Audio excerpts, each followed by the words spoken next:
Story 1. The Abyss Below. True tales of caves that should never be explored. I never thought a simple hobby could almost end my life.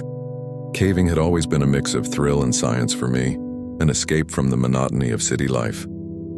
I loved the cold stone beneath my fingers, the sound of my own breathing echoing in the darkness, and the weight of silence that only existed underground. That's why when I first heard about Obsidian Hollow, a cave system tucked beneath the remote peaks of the Rockies, I couldn't resist. Not even the warnings on obscure forums calling it a place where men vanish could deter me. It started like any other expedition. I gathered my team: Lucas, my childhood friend and partner in misadventures; Marina, a biologist who was fascinated by subterranean ecosystems; and Victor, a former rescue diver who had joined me for previous explorations. We left civilization behind, carrying backpacks full of supplies, ropes, lights, and cameras. Our plan was to map Obsidian Hollow, collect samples of rare fungi and minerals, and experience the thrill of discovery. 5 days underground maximum. What could go wrong? We reached the entrance at dusk. A jagged fissure in the mountain, barely visible through the overgrown brush. Cold air exhaled from the opening, a mix of stale earth and something else metallic, almost like blood. "Perfect," Victor muttered, adjusting his helmet. We clipped on our harnesses and descended one after another. The daylight disappeared behind us, swallowed by the yawning dark. Immediately, the temperature dropped. The walls were slick with moisture, and every footstep echoed infinitely. At first, it was mesmerizing. The cave opened into a massive chamber, cavernous enough to feel like an abandoned cathedral. Stalactites hung like jagged teeth, and our lights illuminated frozen waterfalls of mineral deposits. I remember thinking how small we were. Nothing but ants beneath the immensity of stone. We set up our first camp near an air pocket, sipping water and joking about the strange acoustics, unaware that the cave had its own plans. By the second day, things began to feel wrong. It started with small anomalies. Our voices didn't echo as expected. When we shouted, the sound came back distorted, twisted, as though someone else repeated it. Then came the footsteps, not ours, lightly scraping, almost human, following us through the tunnels. I would stop and shine my light, but the passages were empty. Lucas laughed it off, calling it nerves. Marina frowned, clutching her notebook as if recording every oddity could rationalize the fear. Victor remained silent, scanning the walls with a practiced eye. We pushed deeper, navigating tight squeezes and vertical shafts. Hours melted into one another. The further we went, the heavier the air became, and the temperature dropped more than it should have. By mid-afternoon of the second day, we reached a narrow ledge above a pit that seemed bottomless. Victor rigged a pulley to lower our packs and gear while I hesitated at the edge. That's when I saw it. A shadow darted across the opposite wall impossibly fast. Did anyone else see that? I whispered. No one replied. They were staring elsewhere, pale, frozen. Then came a sound, my soft, low like a growl emanating from the stone itself. My heart thudded in my chest. I realized we had crossed into a section of the cave that wasn't on any map, one likely untouched by humans for centuries. That night, sleep was impossible. Our small chamber felt alive. Every drip of water sounded like footsteps. Every gust of wind through a fissure sounded like breath. Lucas kept tossing and turning, murmuring nonsense, and I caught Marina staring into the corner, whispering words I couldn't understand. Victor stayed awake, scanning the darkness with his headlamp. I could tell he was trying to convince himself that there was a rational explanation for everything. Day 3 began with panic. Lucas disappeared. I woke to find him gone, his sleeping bag empty, the zipper still open. At first, I thought he'd gone to relieve himself, but the passage he would have taken was impossible for a single person to navigate without gear. We called out, following the faint echo of his voice. It led us into a side tunnel, tight and twisting. The walls seemed to shift subtly as we crawled, forcing us to adjust constantly, and then it stopped. The echoes ceased. Silence. Absolute suffocating silence. We searched for hours. I remember peering into a crevice barely wide enough to fit my arm, shining my light into the darkness, hoping to see a glimmer of his helmet. Nothing. Then a sound. Soft. A whisper. "Eli. Help me." I froze. My own name in Lucas's voice, but wrong. Distorted. Distant yet terrifyingly close. Marina backed away, trembling, and Victor muttered that we needed to leave. By the 4th day, our nerves had frayed. Food was running low, our water was barely enough, and the shadows seemed to move with intention. That night I saw something I will never forget. A figure crouched in a tunnel, too tall, limbs too long, staring at us with hollow, empty eyes. I screamed and it vanished. No one else claimed to see it, but the fear was contagious. We decided to push for the exit, but the cave had other plans. Passages we had marked now twisted differently. The tunnel that should have led up to daylight led us to another chamber, vast and dark, walls covered in slick black mineral that almost looked like skin. And in the center, a pit, deeper than any vertical drop we had encountered. From the edge, I could hear whispering. Not words I understood, just the sensation of voices pressing against my mind, pulling, twisting. Marina wanted to investigate. I told her to stop. Victor suggested using ropes to rappel down. None of it felt safe. That's when I realized the truth. The cave was alive. It was aware of us. Every echo, every shadow, every hallucination, it was orchestrated. We were not exploring. We were being observed. By the 5th day, Lucas, Marina, and Victor were all showing signs of complete psychological breakdown. Lucas muttered to himself, tracing the symbols on the walls. Symbols I hadn't noticed before. Jagged spirals, scratches resembling distorted human figures. Marina refused to speak, rocking back and forth, eyes fixed on the ceiling. Victor was the only one who seemed semi-rational, but even he admitted his tools weren't behaving normally. Our compasses spun. Ropes tangled inexplicably, headlamps flickered for no reason. I tried to take charge, to rally them toward an exit. But the cave's labyrinth had shifted. What had been a simple route to daylight now spiraled endlessly. Tunnels repeating themselves, chambers looping back into one another. Time had lost meaning. Days bled into nights, or maybe it was hours. We had no sense. No markers worked. The cave mocked us and then it attacked. Not physically, but mentally. I heard Lucas screaming from behind a wall even though he was beside me. I saw Marina walk past me 20 times, her expression the same every time, silent, staring. Victor vanished while adjusting a rope, only to reappear in a chamber we had just left, soaked and shivering. Each of us slowly realized that we were losing ourselves. Our identities were dissolving in the pressure, the darkness, the endless stone. By day 7, I was alone. The others had either disappeared, succumbed to the cave's manipulations, or I don't know. Their voices still haunt me in my dreams. The walls themselves seemed to pulse, breathing with a life I could not comprehend. I crawled through tunnels I had never seen before. Following a whisper I convinced myself was my own mind guiding me to safety. Somewhere along the way, I found markings, Lucas's handwriting scratched into stone. "Do not follow the light, it is not real." I laughed, but it wasn't a joyful sound. I could hear whispers around me, faint and mocking, suggesting directions I didn't want to take. Every turn was a decision between madness and death. Finally, after what felt like eternity, I saw it. A faint glow from above. Daylight or another trick. My mind screamed to stop, to stay in the dark where I was at least familiar. But I clawed upward through tight squeezes, broken ropes, jagged rock. My hands were raw, my body bruised, every muscle screaming. And yet the pull of escape was irresistible. I emerged onto a rocky slope, sunlight burning my eyes. I collapsed, gasping, unable to comprehend the real world. Rescue teams found me 2 days later, dehydrated, delirious, and whispering about tunnels that moved and shadows that watched. They asked about the others. I couldn't answer. Lucas, Marina, Victor, and I don't know if they're alive. I sometimes hear them when I close my eyes, calling from the dark, laughing, screaming, warning me. Obsidian Hollow was not just a cave. It was a trap, a predator, a place that exists to consume those who dare to walk its halls. I swore I'd never go back underground, but even now I feel it calling me in dreams. I see the faint glow of tunnels twisting endlessly, hear whispers that promise knowledge, discovery, power. I know the pull will never truly leave me. Somewhere deep in the Rockies, Obsidian Hollow waits, waiting for the next explorers, waiting for me. And I know with bone-deep certainty that if I ever return, I will not leave. I had always thought of myself as cautious, meticulous, someone who calculated risks and avoided unnecessary danger. That illusion shattered the moment I set foot in Morning Hollow, a cave system so deep and remote that few maps even acknowledged its existence. I was invited by a team of geologists and extreme cavers. claiming they had discovered unusual mineral deposits and faint traces of ancient carvings deep within.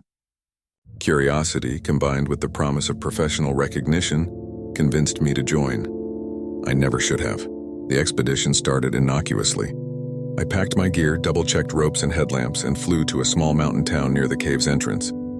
The locals were polite but evasive when I asked about the hollow. "Some caves are better left alone," one elderly man said. "Not everything that sleeps underground wants to be disturbed." I laughed nervously, thinking it was superstition. My companions were equally dismissive. Ethan, the team leader, was pragmatic and confident. Celine, an archaeologist, was focused on documenting any artifacts. And Marco, a professional spelunker, was more interested in testing the limits of human endurance. The entrance was a narrow fissure in the mountainside, partially hidden by moss and overhanging rocks. The air that blew from it was colder than expected, carrying a faint metallic tang like rust mixed with soil. As soon as we stepped inside, the outside world vanished. The last rays of sunlight disappeared, swallowed by the cave's infinite blackness. Headlamps clicked on, ropes tightened, and we descended carefully, walls slick with condensation. At first, Morning Hollow was stunning. Giant stalagmites jutted from the ground like jagged teeth, while stalactites hung above like chandeliers of stone. Water dripped rhythmically, echoing through enormous chambers. The acoustics were hypnotic, almost musical until it started happening. The shadows. On the second day, as we progressed through a narrow passage, I noticed them. Shadows that didn't belong to any of us. A flicker of movement at the corner of my vision, stretching unnaturally, vanishing when I turned my head. Ethan brushed it off, saying my mind was tired. Celine recorded notes about mineral formations, but even she seemed uneasy, her eyes darting at shapes that no one else admitted seeing. Marco, ever stoic, muttered that caves played tricks on the mind and to focus on the mapping. By the third day, things escalated. While setting up camp in a mid-cave chamber, we found carvings etched into the walls. They depicted human figures contorted in agony, spirals that seemed to pull the eye inward, and symbols I couldn't comprehend. I felt a chill I couldn't explain, as if unseen eyes were watching us. Celine wanted to document them. I wanted to run. The air grew heavier, almost viscous, making each breath a chore. My heart beat faster with every step, yet the passageways seemed to stretch endlessly. During the night, the whispers began, soft, unintelligible, coming from all directions at once.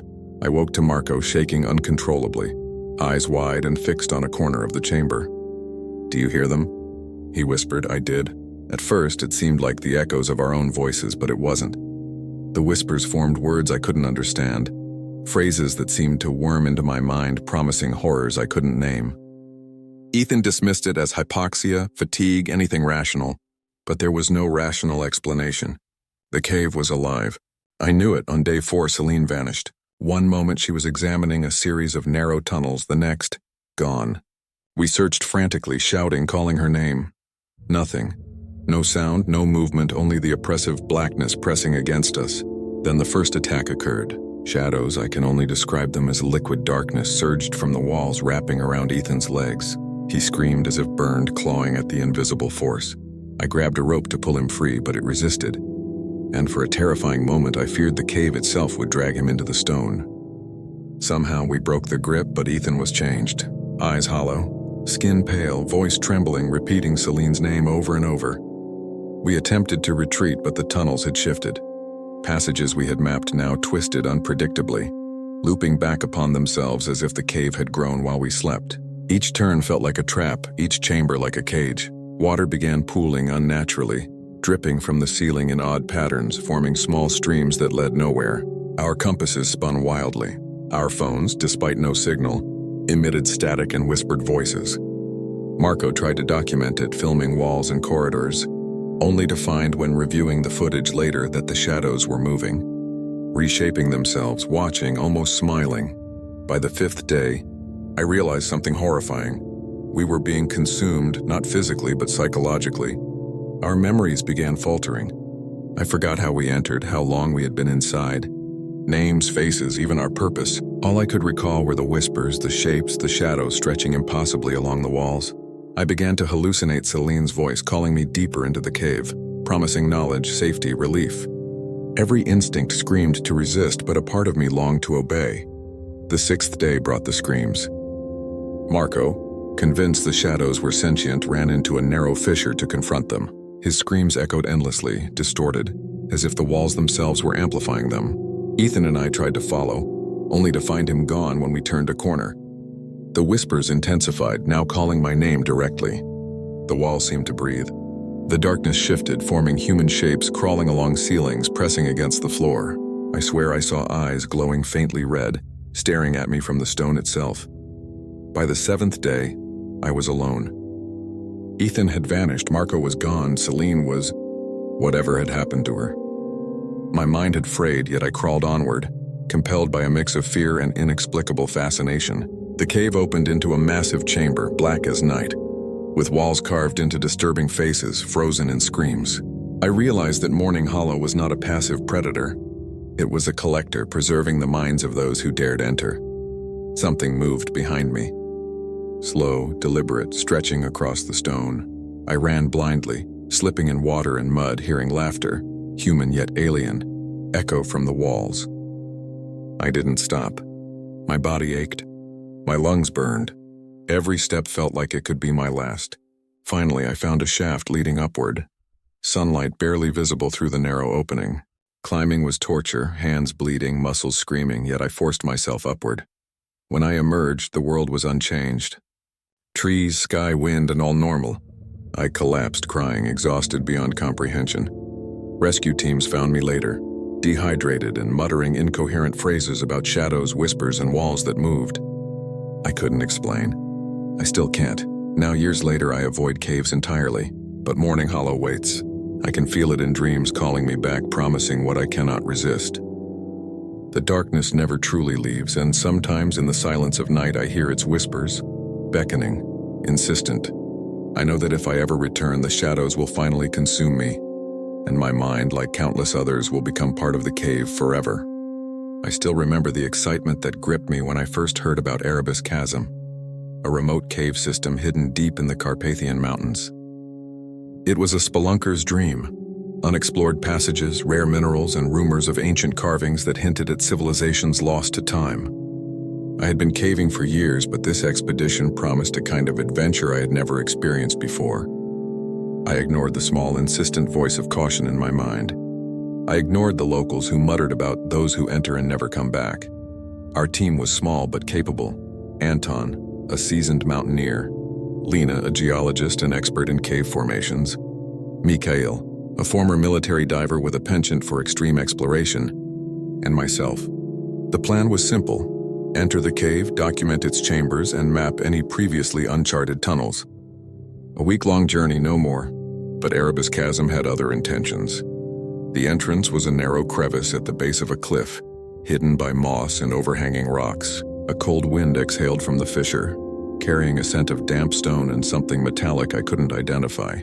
We descended carefully, ropes secured, headlamps piercing the darkness. The outside world disappeared instantly, replaced by an oppressive silence that made our own breathing sound deafening. At first, everything seemed normal. The cave opened into a vast chamber, high ceilings disappearing into darkness, stalactites hanging like jagged teeth. A small stream trickled across the floor, its water icy and bitter. We set up a temporary camp near an air pocket, marveling at the formations and photographing everything. I remember laughing, feeling a heady mix of awe and adrenaline. I thought this was just another adventure. I was wrong. By the second day, unease began creeping in. Shadows moved where they shouldn't. When I turned to point them out, there was nothing. Lena whispered about feeling watched, and Anton muttered about caves having a mind of their own. Mikhail shrugged, calling it the mind playing tricks in low light, but even he was unsettled. The passages began to twist unnaturally, leading us in circles. Our maps became useless, compasses spinning unpredictably. On day 3, we reached a narrow ledge above a chasm that seemed endless. Mikhail suggested we use ropes to descend, but I hesitated. The air felt alive, pressing against my skin. That's when I first heard it, a low hum vibrating through the stone itself. At first I thought it was water, then realized it had a cadence almost like chanting.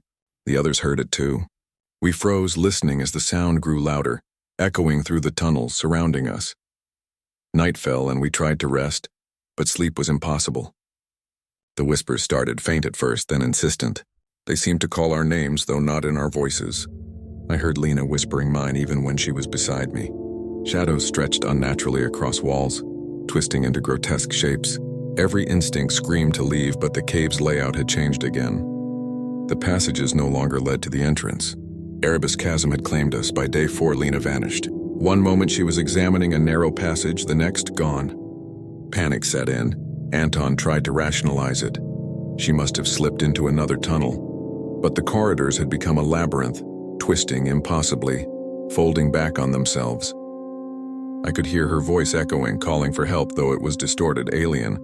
Mikhail and I searched frantically, but the deeper we went, the more we realized the cave itself resisted our presence. By day 5, Mikhail started to change. He muttered about eyes in the walls, about shadows that moved with intention. I tried to reassure him, but my own mind was unraveling. Every turn, every chamber, every echo seemed designed to break us. The cave wasn't just stone and water. It was aware, intelligent, predatory. The low chanting continued, growing louder, filling every corridor, vibrating in my skull. I could feel it crawling beneath my skin, whispering promises and threats. By day 6, Anton and Mikhail were gone. I was alone. My gear was failing, ropes frayed, headlamps flickering, cameras malfunctioning. I crawled through passages I didn't recognize, slipping in mud and water, my hands bleeding on sharp stone. The cave was alive in ways I couldn't comprehend. Shadows stretched and writhed, forming shapes I could almost recognize. Distorted figures, hands reaching, faces screaming in agony. I began to hallucinate, seeing the missing members ahead of me, beckoning, warning, accusing. By day 7, I stumbled into a massive chamber, enormous and black, walls carved into grotesque shapes. I realized with dawning horror that Erebus Chasm collected the minds of those who entered. The carvings were not ancient. They were recent, depicting explorers like me, their faces frozen in eternal terror. I could hear my own voice in the echoes, distorted and mocking, whispering secrets I did not want to know. Something moved behind me, a presence too massive to comprehend, yet I felt it with every fiber of my being. It followed, mirrored my steps, pressed against my thoughts. I ran blindly, slipping, falling, clawing my way over slick rocks. Hours or days passed, time lost meaning, until I found a narrow vertical shaft leading upward. Light, sunlight! Or a trick I didn't know. My body was exhausted, limbs trembling, lungs burning. Yet I climbed. When I emerged, the world was ordinary. Sun, trees, wind, everything normal, but nothing felt the same. Rescue teams found me later, delirious, muttering about shadows, whispers, and walls that moved. I could not explain. I still cannot. Years later, I avoid caves entirely. But Erebus Chasm waits. I can feel it in dreams calling me back, promising knowledge, power, and experiences beyond comprehension. I know that if I ever return, I will not leave. The cave will take me like it did the others, and my mind, my very essence, will become part of its eternal labyrinth. Erebus Chasm is not just a cave. It is a predator. It does not forgive, and it is patient, waiting for the next explorers, waiting for me.